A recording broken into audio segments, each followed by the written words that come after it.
Muy bien, compañeros. Vamos a continuar con la clase del día de hoy, ¿ok? Bueno, esta clase es relativamente corta, así que no va a durar mucho.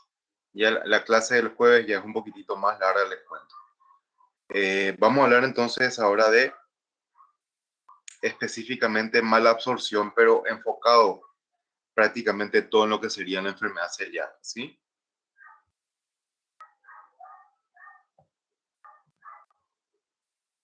Bueno, como introducción, hablamos de mala absorción cuando hay absorción defectuosa de básicamente todos los componentes alimentarios que ustedes se puedan imaginar. Grasas, vitaminas, liposolubles e hidrosolubles, proteínas, hidratos de carbono, electrolitos, minerales, agua, etc. Y que se acompaña clínicamente y obviamente de pérdida de peso, anorexia, ¿verdad? Distensión abdominal y borborismos. Borborismos, para los que no saben, es cuando hay esa sensación de que se llenan de gases, digamos, la región abdominal, ¿ok?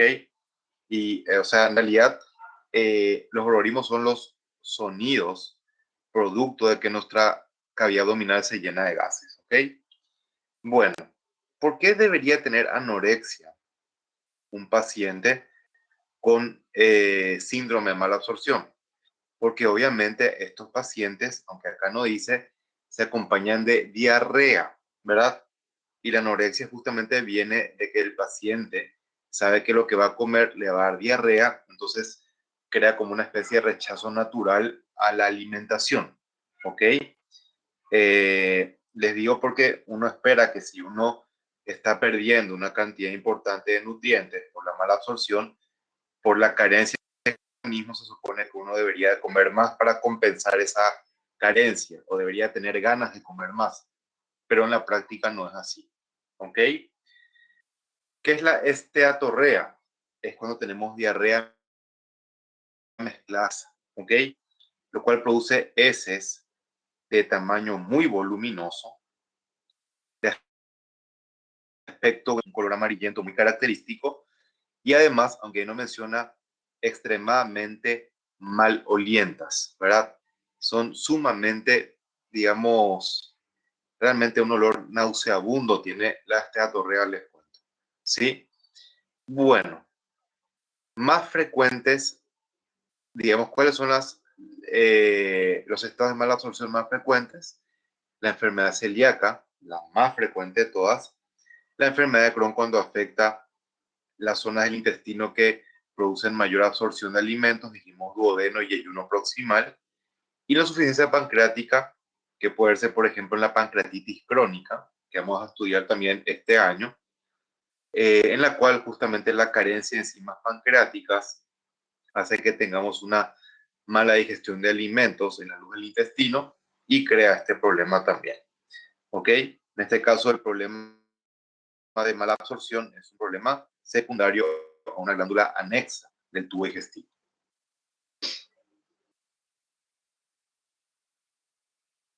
Bueno, síntomas generales: diarrea, flatulencia, sensación de tener gases, obviamente ustedes saben lo que es flatulencia, dolor abdominal por la distensión producida por la flatulencia, la diarrea misma por el tránsito rápido puede producir también dolor abdominal, pérdida de peso, obviamente porque se pierden muchos nutrientes con la diarrea, anemia en los casos en los cuales se acompaña de sangrado oculto, o inclusive también anemia porque se pierde vitamina B12 con la diarrea en cantidad importante, y eso hace que se pierda parte del sustrato importante para la síntesis de glóbulos rojos. En forma general, cuando una persona también tiene síndrome de absorción y carencia de nutrientes, la producción de glóbulos rojos en médula ósea se ve claramente disminuida, ¿verdad? Otras ya menos importantes, otros síntomas menos importantes, perdón, son la mucositis y la neuropatía periférica. La neuropatía periférica más bien es por falta de electrolitos, ¿ok? Que alteran obviamente el impulso nervioso normal. Bueno, vamos a hablar así específicamente del tema que les dije, quiero yo tratar de la malabsorción, que es la enfermedad celíaca, ¿verdad? Llamada también sprue celíaco o enteropatía sensible al gluten, ¿verdad?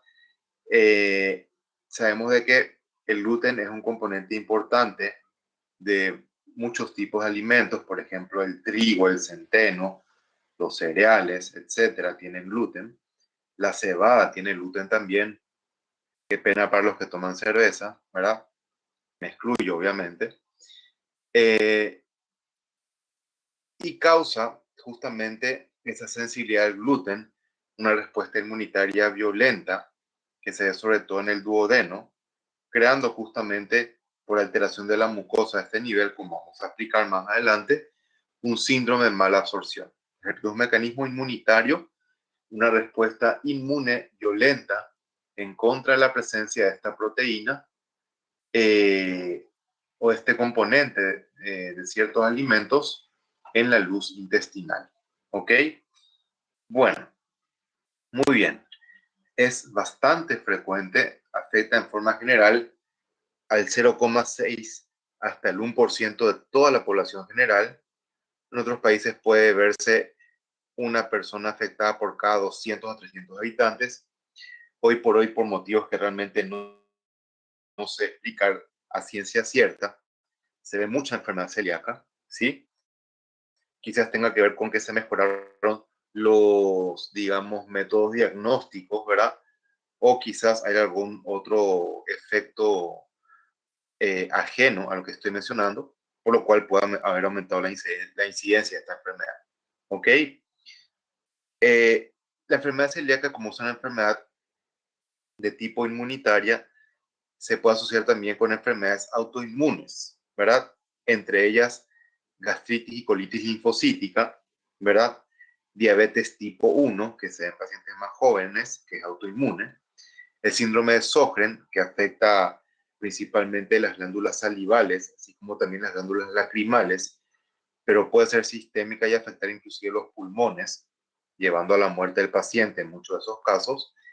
Y la tiroides de tipo autoinmunitaria, sobre todo enfermedad de Graves, se puede asociar a enfermedad celíaca.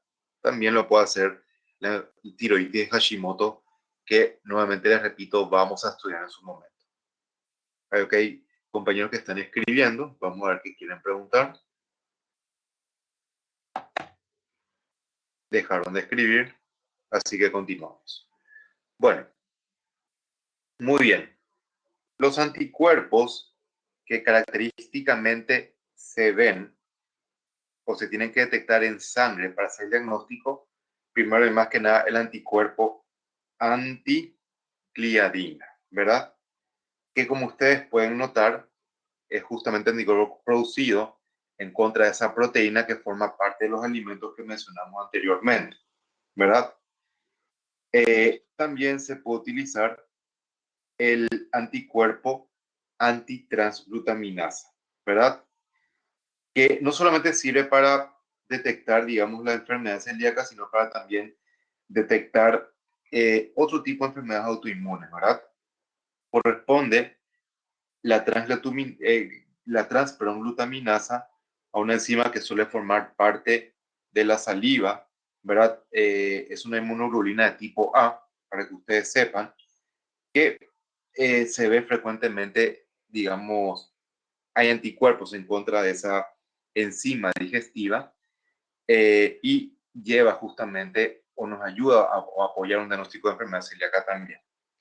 Tenemos también los anticuerpos llamados antiendomicio, ¿verdad? Que son frecuentemente vistos en la enfermedad celíaca también, como estamos estudiando ahora. Pero además del diagnóstico laboratorial, compañeros, es necesario que hayan síntomas clínicos de mala absorción, ¿verdad? Va a decir que el paciente, cuando ingiere ciertos alimentos, refiriendo que son alimentos que probablemente contengan justamente gluten, ¿verdad? Eh, a raíz de esa ingestión se produce una diarrea en ellos, ¿verdad? Los anticuerpos antiendomicio también son en contra del gluten, no olvidé mencionar, ¿ok? Entonces, Cuando un paciente viene y te consulta por diarrea, sobre todo si tiene cierta edad, es relativamente joven, primero preguntar en qué contexto se produce la diarrea, ¿verdad? Se produjo en el contexto de una indigestión, se produjo en el contexto de un cuadro febril, ¿ok? O se produjo en el contexto de la digestión o de la alimentación con ciertos tipos de componentes nutritivos, ¿verdad? Muy importante preguntar eso. Y además de la clínica y el laboratorio, es importante los cambios histológicos típicos cuando uno toma una biopsia de la zona afectada, ¿verdad? Los cuales vamos a ver posteriormente en imágenes más adelante, ¿ok? Cuando se retira los alimentos que contienen gliadina de la dieta, mejora bastante la sintomatología clínica, ¿verdad? Y también el cuadro histológico que uno ve al microscopio, ¿verdad? Porque de hecho el cuadro histológico que uno observa es lo que permite o traduce el porqué del problema de mala absorción que tienen los pacientes, ¿ok? Entonces, evaluar histológicamente a un paciente con eh, enfermedad celíaca es importante. Y les voy a decir por qué, ¿verdad? Porque en la práctica, para ser sincero, el diagnóstico de mala absorción clínica más la presencia de estos anticuerpos en sangre es totalmente suficiente para ese diagnóstico, ¿verdad? Pero la endoscopía con la biopsia nos permite estimar qué tan afectada se encuentra la mucosa, ¿ok? Por lo tanto, es mandatorio una biopsia, aunque no sea realmente 100% necesario para diagnosticar enfermedad celíaca en el paciente, ¿ok? Igualmente, como les repito, las alteraciones histológicas en la enfermedad celíaca explican perfectamente bien el por qué los síntomas clínicos del paciente. ¿Dónde se toman biopsias? De las zonas donde más alimentos se absorben, ¿verdad? Que son las zonas también más afectadas con la enfermedad celíaca, que son el duodeno, especialmente a partir de la segunda porción, y el yeyuno proximal. Pero con tomar biopsias duodenales ya es suficiente. No hace falta tomar biopsias de yeyuno, aunque el endoscopio puede llegar teóricamente hasta el yeyuno, no es necesario tampoco tomar biopsias de ahí. ¿Ok? Macroscópicamente, la mucosa puede ser totalmente normal cuando uno hace una endoscopia o inclusive mostrar diferentes grados de afectación hasta llegar a encontrarse completamente aplanada, ¿verdad? La mucosa pues del colon, cuando uno mira, perdón, del intestino delgado, cuando uno mira el endoscopio, presenta pliegues, ¿verdad? Y tiene ciertamente un aspecto afelpado que es el que es, digamos, dado por las vellosidades intestinales. El aspecto afelpado como una pequeña alfombrita, ¿ok? Pierde justamente cuando hay una enfermedad celíaca ya bastante avanzada. Bueno, ¿qué tenemos que ver a la microscopía? La activación del sistema inmunitario cuando hay enfermedad celíaca produce destrucción de la mucosa del intestino delgado, ¿verdad?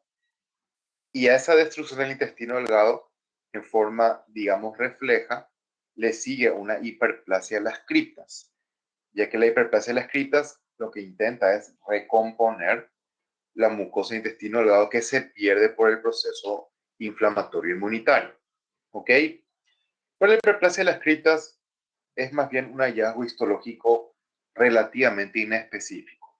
¿Cuáles son hallazgos más específicos realmente, verdad? Primero que nada, la linfocitosis intraepitelial. Se define por la presencia de más de 30 o 40 linfocitos dentro del epitelio intestinal por cada 100 enterocitos, ¿verdad? En algunos casos es tan evidente la presencia de linfocitos dentro del epitelio en cantidad muy elevada que no hace falta ni siquiera contar, ¿verdad? Pero en algunos casos es realmente bastante complicado y hay que contar cuántos linfocitos hay en una hilera de 100 enterocitos. Para hacer este conteo, en los casos difíciles, se recomienda inmunohistoquímica que va a resaltar justamente los linfocitos intraepiteliales con mucho mayor facilidad y de esa manera también se pueden contar más fácilmente. ¿Ok? Bueno, muy bien. Por otro lado, encontrar linfocitos dentro del epitelio del intestino delgado es totalmente normal. ¿Ok? No se olviden de eso. Corresponde justamente al grupo de linfocitos gamma delta, que quizás ya hayan visto ustedes en histología, ¿verdad? Que es un tipo de linfocito T, ¿verdad? Específicamente hablando, ¿sí? Bueno, entonces tiene que estar, el número tiene que superar el que acabamos de decir nosotros. Cualquier presencia de linfocito dentro del epitelio en forma aislada no es criterio diagnóstico, ¿ok? ¿Y de qué se acompaña la destrucción de la mucosa? Se acompaña de la atrofia de las vellosidades intestinales, ¿verdad? Las cuales pueden verse aplanadas parcial o totalmente, lo cual nos permite justamente estimar el grado de afectación que presenta la mucosa del intestino delgado por el proceso inmunitario que estamos estudiando ahora. ¿Ok? Muy bien. Ya hallazgos totalmente inespecíficos serían renovación del epitelio con aumento de mitosis, es una respuesta regenerativa sencillamente, y también aumento de células mononucleares y también algunas de tipo polimorfonucleares. Podemos ver aumento de plasmocitos en la mina propia, pero también de mastocitos y de eosinófilos. ¿Ok? Sí, los criterios más específicos son la linfocitosis intraepitelial, que mencionamos que corresponde a un número de 30 a 40 linfocitos intraepiteliales por cada 100 enterocitos, y la atrofia de las vellosidades intestinales. ¿Ok? Otra causa de malabsorción que no mencioné anteriormente, no estaba escrito, ustedes conozcan, porque en Paraguay se ve con cierta frecuencia, son infecciones por giardia. ¿Ok?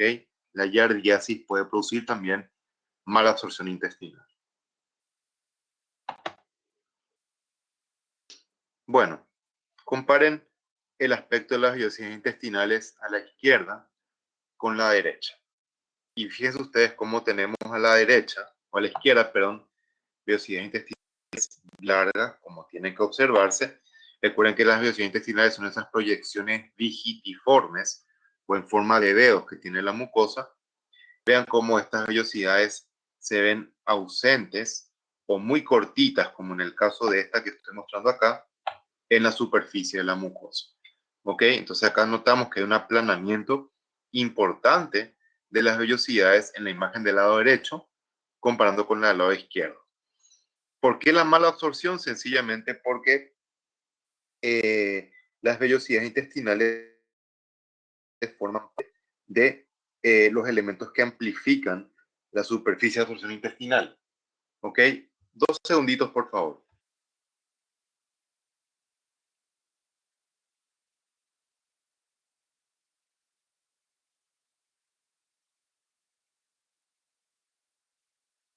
Disculpen, pensé que me estaba llamando mi jefe de IPS por el problema que les mencioné hace rato, pero es la gente muy simpática de Claro que me llama 5 veces al día, ¿verdad?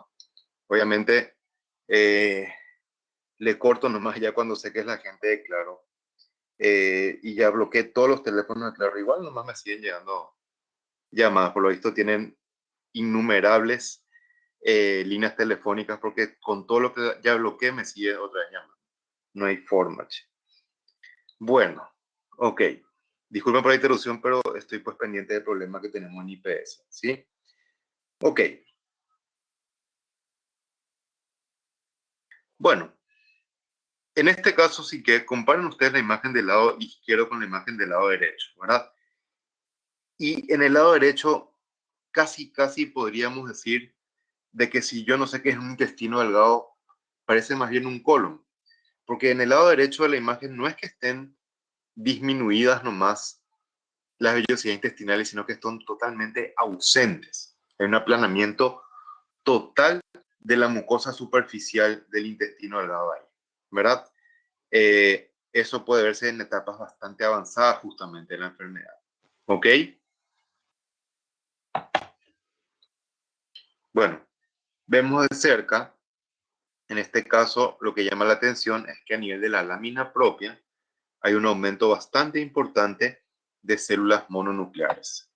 Lo que más llama la atención es que hay un aumento bastante importante de plasmocitos, que estoy señalando uno de ellos. Vemos acá, por ejemplo, un eosinófilo, que están ciertamente presentes en forma ligeramente aumentada con la enfermedad celíaca, pero no es un número muy grande tampoco. Y eventualmente podemos ver, como dijimos anteriormente, un número aumentado de mastocitos, que realmente acá no estoy viendo yo ninguno en la imagen. Sí, pero claramente se ven algunos eosinófilos y sí una cantidad muy importante de plasmocitos. ¿Ok?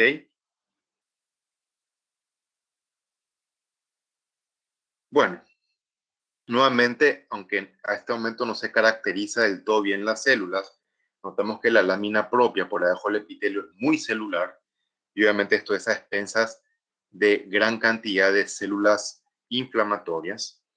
Pero lo que muestra esta imagen, que es más importante para ustedes, es el epitelio superficie. ¿Ok? Les marco el epitelio en la imagen y la flecha misma, lo que está marcando dentro del epitelio superficial es linfocitos. Si ustedes se fijan en la imagen, tenemos un montón de linfocitos dentro del epitelio. Si yo, por ejemplo, tengo algo así y me llega así al laboratorio, ni siquiera me voy a poner a contar cuántos linfocitos hay por cada 100 enterocitos, porque estoy más que seguro que acá se supera ampliamente el número de 30, 40 por cada 100, ¿verdad? ¿Qué es lo que se ve con más frecuencia realmente? Les repito, algunos casos nomás son difíciles y se recomienda hacer un conteo con inmunohistoquímica, ¿ok? Pero cuando se ve así como en la imagen, realmente es totalmente innecesario, ¿sí? Bueno, los grados de afectación de la mucosa del intestino delgado se gradan justamente a través de una escala de Marsh, ¿verdad? O los grados de Marsh también se le llama, ¿verdad? De ninguna manera pretendo que ustedes sepan interpretar los grados de Marsh al microscopio, ¿ok? Yo se los menciono para que lo aprendan en forma teórica solamente, ¿sí? Les repito, no hace falta que ustedes sepan diferenciar esto al microscopio. Y para que sepan qué significa cuando alguna vez lean en algún informe de anatomía patológica, ¿ok? Bueno,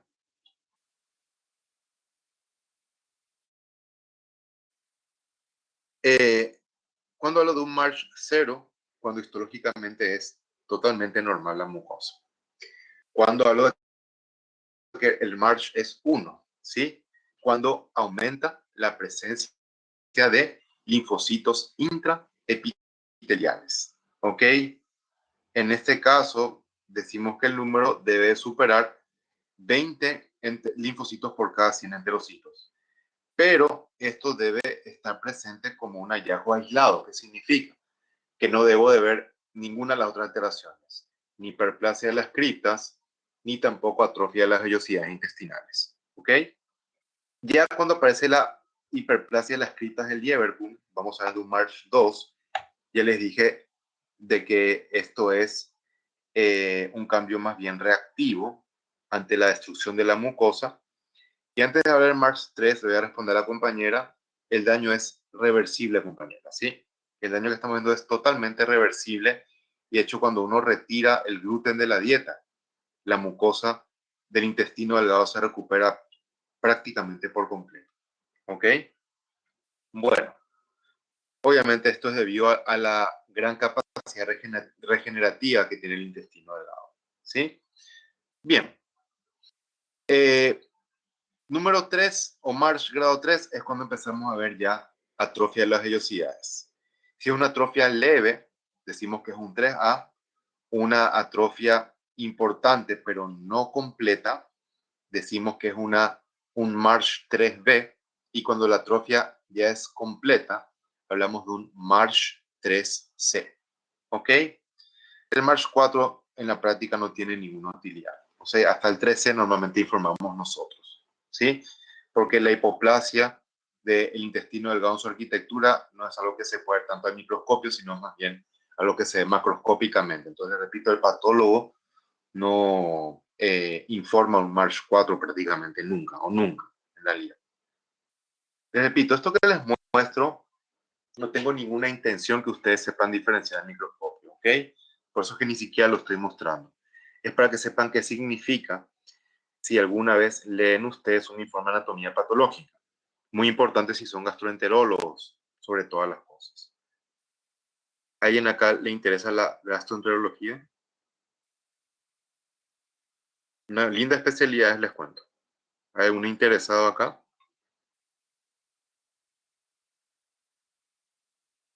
Obviamente pregunto porque si me dicen que sí, le voy a decir, bueno, cuando te reciban vas a empezar a enviar todas tus biopsias a mí, ¿verdad? Bueno, no veo que a nadie le interese la gastroenterología, lamentablemente, pero no se olviden de mí cuando se reciban y sean médicos y me envíen sus biopsias. Claramente les voy desde allá les estoy extorsionando para eso, ¿no? Bueno, perdón. ¿Qué no entendiste, Angie?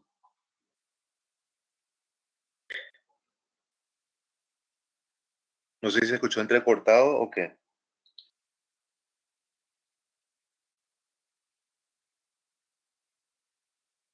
No, lo que estaba nomás diciendo era que eh, algo de biopsia. Pregunté quién era gastroenterología, a quién le interesa la gastroenterología, nomás pregunté acá entre ustedes. Y nadie respondió, les cuento. Bueno, muy bien, probablemente a nadie. Por casualidad, ¿a alguien le interesa la patología?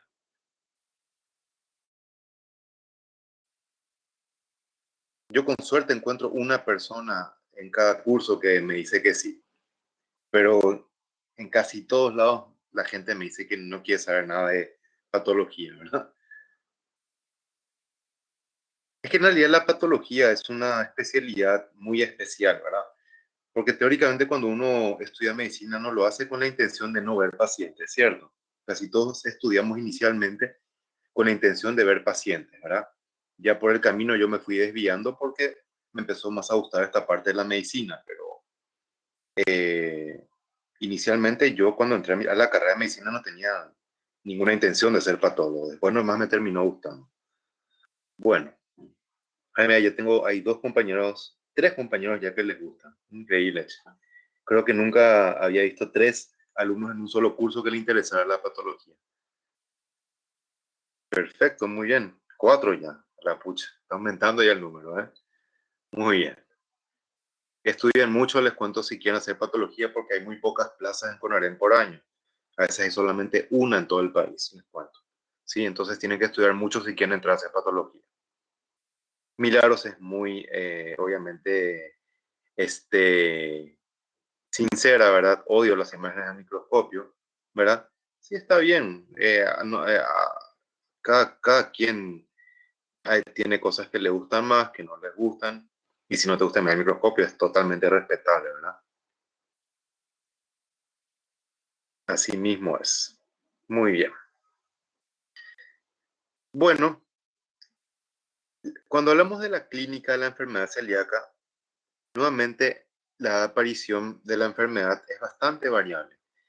Hay muchas personas que presentan ya la enfermedad en la misma niñez y otros que presentan la enfermedad a edades relativamente avanzadas de la vida, pero en promedio aparece entre los 30 y los 60 años, como ustedes pueden notar aquí. ¿Ok? Muy bien. Eh, sí, no es nada raro que se diagnostique a los 20 años, compañera. Es una edad bastante frecuente, ¿verdad? Yo solamente estoy hablando del el rango más general, pero sí, que se nos diga a los 7 años también es frecuente en la práctica. Sobre todo más que nada si hay familiares con enfermedad celíaca, sobre todo padres o madres, es muy frecuente que los hijos ya presenten la enfermedad en la misma niñez. Eso es muy, muy frecuente, ¿verdad? Bueno, ya vimos ya que se presenta con diarrea crónica por la mala absorción, distensión minal, cansancio crónico, porque ante una persona mal alimentada o mal nutrida no va a tener muchas pilas para hacer muchas cosas, ¿verdad? Eso es lógico también, se explica por sí solo. En algunos casos es totalmente asintomático también, ¿sí? Eh, pero no es la regla, sino más bien la excepción, realmente. Aunque dice hay muchas veces, no es que sea muchas veces asintomático, sino que los síntomas en esos asintomáticos, entre comillas, son leves, ¿verdad? De repente tiene una diarrea aislada cada cierto tiempo, ¿verdad? Y ni siquiera es, digamos que muy perceptible por parte de ellos. Es porque sencillamente la respuesta a la gliadina del sistema inmunitario no es tan violenta como otras personas, ¿ok? La anemia ya explicamos por qué puede producirse anteriormente. En niños que es cuando se presentan entre los 6 y 24 meses, obviamente van a tener diarrea también, irritabilidad, eso es lógico, distensión abdominal también, fracaso del crecimiento, y acá es muy importante porque tenemos que detectar enfermedad celíaca cuando se presenta en pacientes pediátricos y sobre todo pediátricos muy pequeños, ¿verdad?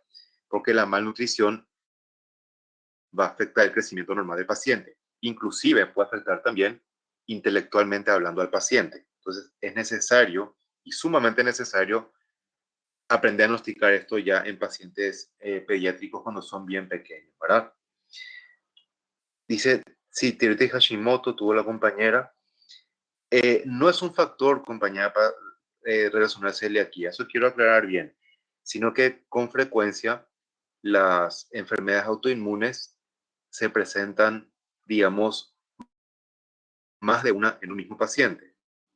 Lo que sí tendrías más riesgo, en todo caso, si tuviste tiroides de Hashimoto, es de presentar en algún momento de tu vida otro tipo de enfermedad autoinmunitaria, pero no necesariamente enfermedad celíaca, ¿ok? Ser cualquier, pero puede que no aparezca tampoco ninguno, ¿verdad?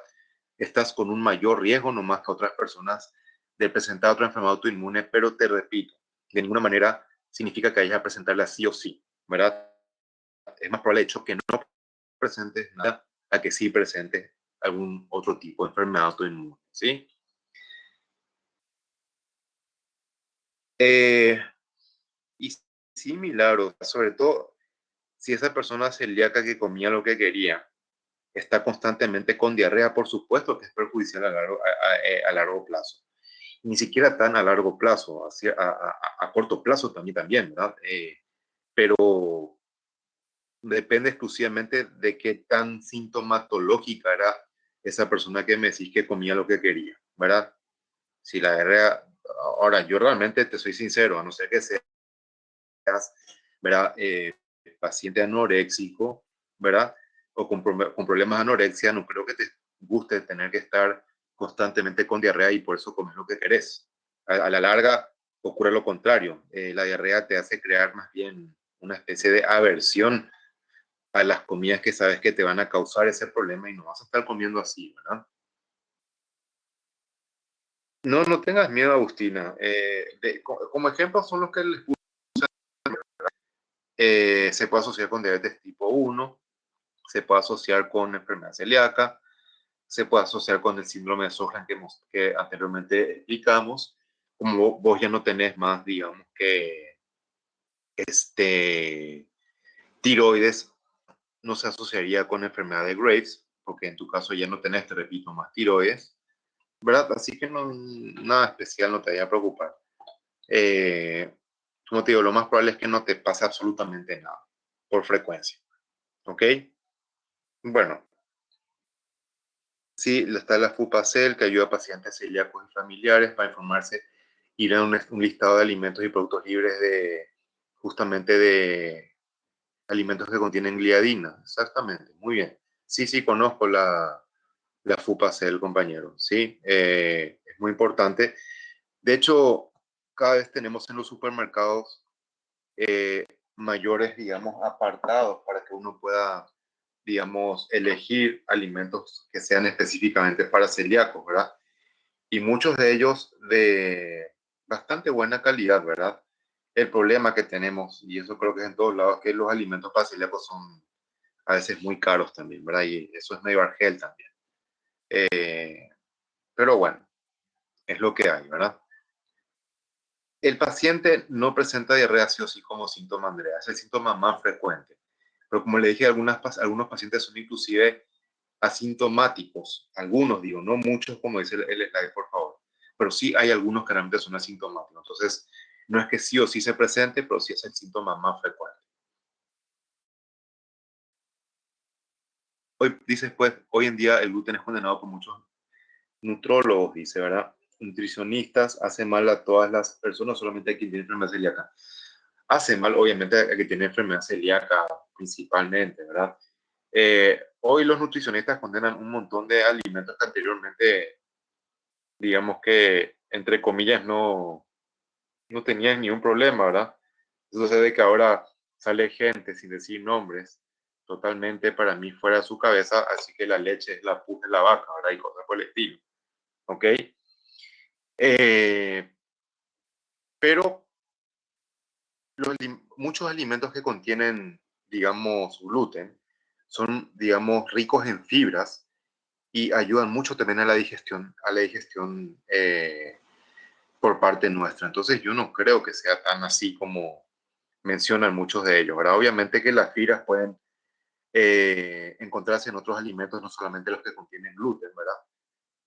Pero yo no veo ningún problema en general para el gluten en sí, ¿verdad? No, tendrían que explicarnos ellos específicamente por qué es que no quieren o están condenando el gluten en la dieta, ¿verdad? Así tan tajantemente, ¿verdad? El gluten, ¿de qué manera te hace mal, Ángel, el gluten? El gluten es inflamatorio si el paciente es celíaco, Isabel, pero no es que vaya a ser inflamatorio para todo el mundo, ¿verdad? Si es celíaco, obviamente es inflamatorio 100%, ¿verdad? Pero no es que se ponga eso en todas las personas. El síndrome de intestino irritable no tiene, te cuento, nada que ver con el gluten, ¿verdad? Es algo totalmente diferente, no es una enfermedad, digamos, para nada de origen inmunitario, ¿ok? No tiene nada que ver con el gluten eso, así que no te preocupes, que tu problema no es asociado al gluten de ninguna manera. Después dice, aguante la galleta con café, es lo máximo, ¿verdad? No podemos nosotros dejar de tener en la dieta jamás, ¿verdad? Imposible lo es. Entonces, ojo, ya que hablas de la intolerancia a la lactosa, ahí hay que diferenciar dos cosas bien, ¿verdad? No es lo mismo tener intolerancia a la lactosa, ¿ok? Que tener alergia a las proteínas de la leche, ¿ok? Cuando hay alergia a las proteínas de la leche, es un efecto similar a que produce el gluten, ¿verdad? Muchas veces. Pero intolerancia a la lactosa es sencillamente que tu organismo no digiere bien la lactosa, que no tiene nada que ver con proceso inmunitario específicamente. Y eso causa una mala digestión muchas veces con diarrea, etcétera, ¿verdad? Pero la intolerancia a la lactosa es una incapacidad parcial, más bien, de digerir alimentos que tienen lactosa, ¿verdad? Pero no es que la lactosa de por sí en esos pacientes creen una inflamación como sí crea el gluten en el intestino delgado o la alergia a las proteínas de la leche específicamente hablando, ¿sí? Bueno, a ver, y en algunos pacientes también podemos tener la llamada dermatitis herpetiforme, que son lesiones así tipo escoriaciones que salen a nivel de la piel, a veces con un prurito importante, pican esas lesiones, creando un aspecto escamativo, como se puede ver ahí en los antebrazos de ese paciente ahí en la imagen, ¿verdad? Es una manifestación, digamos, extraintestinal que puede acompañar a la enfermedad celíaca, pero que no se ve tampoco con mucha frecuencia, tampoco es raro, ¿ok? No sé si alguno de los que tuvieron acá enfermedad celíaca o que tienen enfermedad celíaca, alguna vez presentaron la dermatitis herpetiforme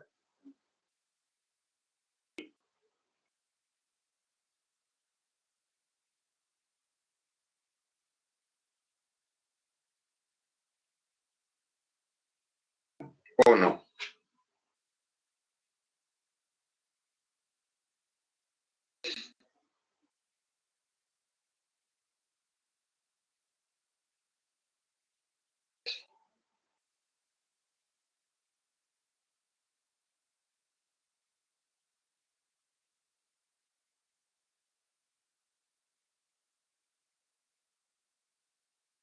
Sí, sí, es cierto que hay productos que no necesariamente son ingeribles que tienen gluten, eso es cierto, eso es cierto.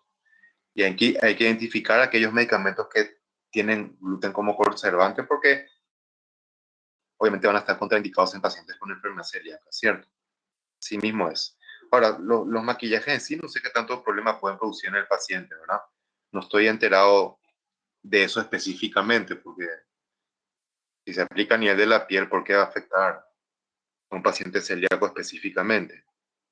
No sabría decirte, ¿verdad? Bueno, sí, esas sanguinolentas puedes llegar a tener con enfermedad celíaca. Así mismo es. Puede ocurrir. Puede ocurrir porque a veces se puede erosionar la mucosa afectada y eso provoca obviamente cierta cantidad de sangrado, ¿sí? Bueno, ¿por qué es extremadamente importante que estos pacientes hagan dieta sin gluten? No solamente por la disminución de la mala absorción de por sí, ¿ok? Sino porque también disminuye el riesgo de complicaciones que se ven asociadas a la enfermedad celíaca, como la anemia, por ejemplo, como por ejemplo la infertilidad femenina, ¿verdad? Más que nada eso por falta de nutrientes, para ser más específicos. La osteoporosis también en pacientes relativamente mayores, pues una complicación importante en pacientes diabéticos, ¿verdad? Justamente por falta de aporte de calcio, que con la mala absorción, con la diarrea se pierde todo por vía intestinal, ¿sí? Y se sabe que los pacientes con enfermedad celíaca, no es para que se asusten nadie, son complicaciones raras, ¿verdad? Pero se sabe que tienen un cierto riesgo aumentado de presentar ciertos tipos de cáncer. Por un lado, linfomas de linfocitos de tipo T y por otro lado, adenocarcinomas de intestino delgado, ¿verdad? Especialmente adenocarcinomas en la zona de la ampolla de Vater pueden verse a nivel del intestino delgado en estos pacientes. ¿Ok? Se conocen como ampulomas, esos adenocarcinomas que aparecen en la ampolla de Vater. ¿Ok? Repito, hay un cierto riesgo aumentado de cáncer en pacientes con enfermedad celíaca. No es tampoco un riesgo tan elevado como vimos que sí puede ocurrir en pacientes con colitis ulcerativa, por ejemplo, que sí tiene un riesgo importante de cáncer en ese grupo de enfermedades. Bueno, creo que esta es la última diapositiva, así mismo es. Estamos terminando con eso la clase del día de hoy. Ahora apenas terminemos ya subo el trabajo, la evaluación diagnóstica esa que pide la universidad. Traten de hacer esta semana nomás, les pido por favor. No, no hay mucho apuro tampoco, no tienen que hacerla hoy misma. Es demasiado corta, ¿verdad? No tiene nada importante. Sí, y les paso hoy mismo eso. Y en el transcurso de la semana la desarrollan. Ya para la semana que viene yo ya tengo todo corregido de todas maneras. ¿Ok? ¿Algo más que quieran preguntar antes de terminar la clase del día de hoy, compañeros?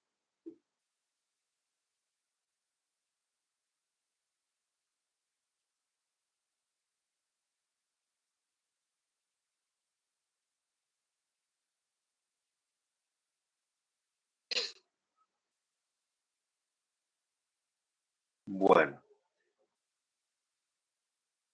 voy a esperar que escriban más personas. Parece que está todo muy claro. Me alegro mucho.